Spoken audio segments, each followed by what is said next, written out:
Elon Musk just got involved in the Ripple v SEC lawsuit to a certain degree. And actually, we've got ourselves some crazy updates regarding XRP, Ripple, and the SEC lawsuit over the last 24 hours, or as of this point, 48 hours, as a lot has been going on. And so today, I think we're gonna make two updates on the Ripple v SEC lawsuit, but make sure that you press that like button. It is greatly appreciated. For all of you that do not know, one of the most important parts in the Ripple versus SEC lawsuit has been to understand exactly how the SEC treated Ethereum, Bitcoin, and potentially XRP in the past. Did they get some sort of guidance going or not? And even though these are two separate things, on one end, we have the whole summary judgment right now, which does not include the William Hinman emails and all these thoughts about what the SEC knew before. And then we have the other side, which is, well, Ripple questions whether or not they had fair notice. And if it comes out that in the Hinman documents, which are internal SEC back and forth before he gave a very important speech, they discussed XRP, or they discussed some facts about Bitcoin or Ethereum that makes them a non-security or sorts or something like that, well, then that's going to be really important for the defense on fair notice, which is the opposite side. But that's a battle they've had for, as you can read, over 18 months and 6 court orders. Why? Well, because the judge on multiple occasions said, hey, SEC, hand them over. Because, well, you, in a big conversation a little while ago, lied to my face, to the judge's face, because they tried to claim it one way and then tried to claim it the other way a couple weeks after. They tried to have their cake and eat it too, but then every single time that the judge said, hey, hand it over, they said, well, wait a second. Now, 6 court orders later, we finally have the Hinman documents, which are internal SEC emails and drafts of his infamous 2018 speech. And again, guys, I try to get these videos to you all out as soon as possible. Make sure you press that like button for that. But sometimes you have to kind of wait and see. I already knew that this is not going to have the greatest effect on the price, even though if you want to trade XRP, there's a link down below which everybody in the world can use. US, UK, you can trade it with leverage, you can trade it normally. And there's actually, right now, for a couple of people still, a $10 free, because this is the first 100 people that make an account get $10 for free, and the first, I don't know how many people that deposit something get $20 in XRP. Oh no, every single person that deposits gets $20 for free out of my pocket until the 27th, so about a week now. But now, you have to sometimes figure these things out properly before you make a video about it, because I could rush and say, oh, Elon Musk. But then what? We need to kind of see the repercussions, we need to see what happened afterwards, or make 2 videos about it. But if you know it's not going to influence the price, I try to step back for a second, analyze the situation properly, and then give you guys the full scoop on everything that went down, all the back-end stories, and just all the information that you need to have. So just know, I could have been faster with this update, sure, but I thought to basically think things out properly before getting it to you guys, which is why I didn't make a video yesterday. While they remain confidential for now, again, they're still hiding all these informational pieces, which is why Chorus's comment was so fun. Finally, we have clarity. And then it's like everything just blacked out because, well, yeah, the SEC doesn't want us to have these emails, which makes them more precious. Now, while they remain confidential for now at the SEC's insistence, I can say that it was well worth the fight to get him. Which I wonder, is that because they got the documents now and they can see him now and he's given his legal opinion basically saying, hey, this was worth it? Or is this because they got it, period, and he's happy because it was worth the fight as they got him now eventually, albeit he doesn't even know what's inside of them? I've always felt good about our legal arguments, and I feel even better now. Again, makes me wonder, have they checked the documents out, or are they saying this prematurely? I always felt bad about the SEC's tactics, and I feel even worse about them now, as again, it's been some shenanigans, right? It's been some heavy shenanigans. Now, Brad Garlinghouse came out and said, the SEC wants you to think that it cares about disclosure, transparency, and clarity. Don't believe them, which is a heavy statement, but I agree. When the truth eventually comes out, the shamefulness of their behavior here will shock you. And that's where Mr. Elon Musk comes in. Again, guys, make sure you press that like button. I am hyped up, even though the words were not bountiful. There were not plenty words said. He responded to Brad Garlinghouse saying, absolutely no way. He said, no way. We don't know exactly if he means this in the context of no way the SEC indeed does these things properly. It could also be a no way you just said that. Or when the truth eventually comes out and he says no way because it's not going to come out. or because it will shock you, and he says no way to the fact that it won't shock him because, well, he also has been in some trouble with the SEC, and he knows, yeah, they're poopers a little bit. Now, I have one thing to add.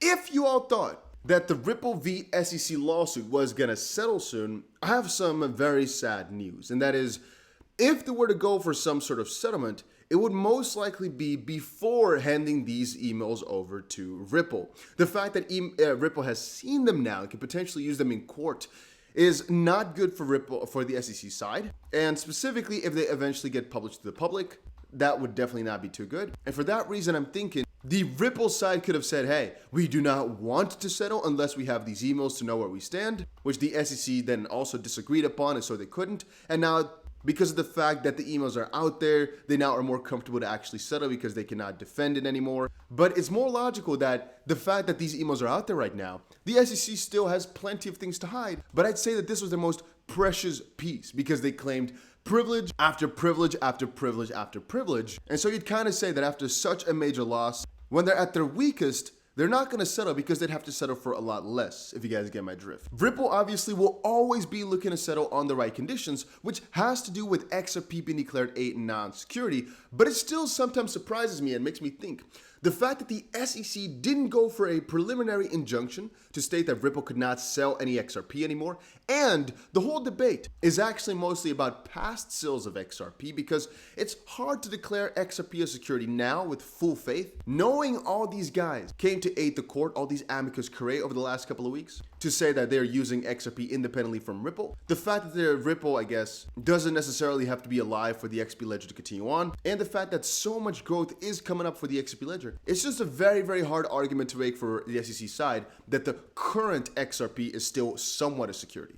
If we're talking about 8 years ago, they might have some sort of chance. But if we're talking about now, that's extremely difficult. And the reason I'm saying they might have a chance from the past is because, well, Ethereum certainly started out as a security, no question about it. But it grew past it. And with XRP, there is certainly a world in which I'd believe that following a couple of strange rules, some person might consider some XRP in the past security, sure, if you have some strict rules, okay? But right now, absolutely impossible. It's absolutely mind-blowing that they're trying to claim that, especially with the way in which they've done their business by saying, hey, you can still sell 1 billion XRP every single month if you want to. XRP can still be transacted on the secondary markets, even though we advise against it. And the judge didn't come in and say, that's kind of weird. If they were literally alleging fraud from the founder and CEO as well, things would have gone way differently. So we know now from the way in which they described their lawsuit, it's just we think it might be, let's try to figure this out. And again, the SEC has no repercussions if they do end up losing. You should understand this. If it turns out the SEC was wrong, it's like oh, too bad. Because what's going to happen to them? People want the truth to come out from the SEC, but they're never going to let the truth out. It would just be an honorable loss, and the SEC will go on suing multiple different other companies, and Ripple will come out as victorious, which at the end of the day will set the legal precedent for crypto in the US, as every single lawsuit after this one will refer back to the Ripple case. But from the SEC side, they're most likely going to go on a crazy lawsuit spree, I should say, regardless of whether or not they win or lose, because there are a couple of easier cases to win. And it also depends on what exact reasons Ripple wins for. If they can dispute the whole Howey debacle and really state elaborately and properly that the Howey test does not work for crypto might have a way better time in the near future. But if they purely win off of XRP's exact specifics, having to do nothing with Howey in terms of disputing it, right? That it doesn't work for crypto, but just maybe on one specific point, it's going to be a little bit harder for other cryptos to use all that. Honestly, I don't think it'll be a problem, but I'm just saying. I think the SEC is not going to give this up anytime soon, and I think they're criminals for it. I don't want to say they're a criminal organization. I think the SEC as an instance is actually extremely good for the world. The Securities and Exchange Commission has solved a lot of crime, albeit that in this case here, with crypto, they're doing the exact opposite, where they are looking like the criminals for trying to stop good innovation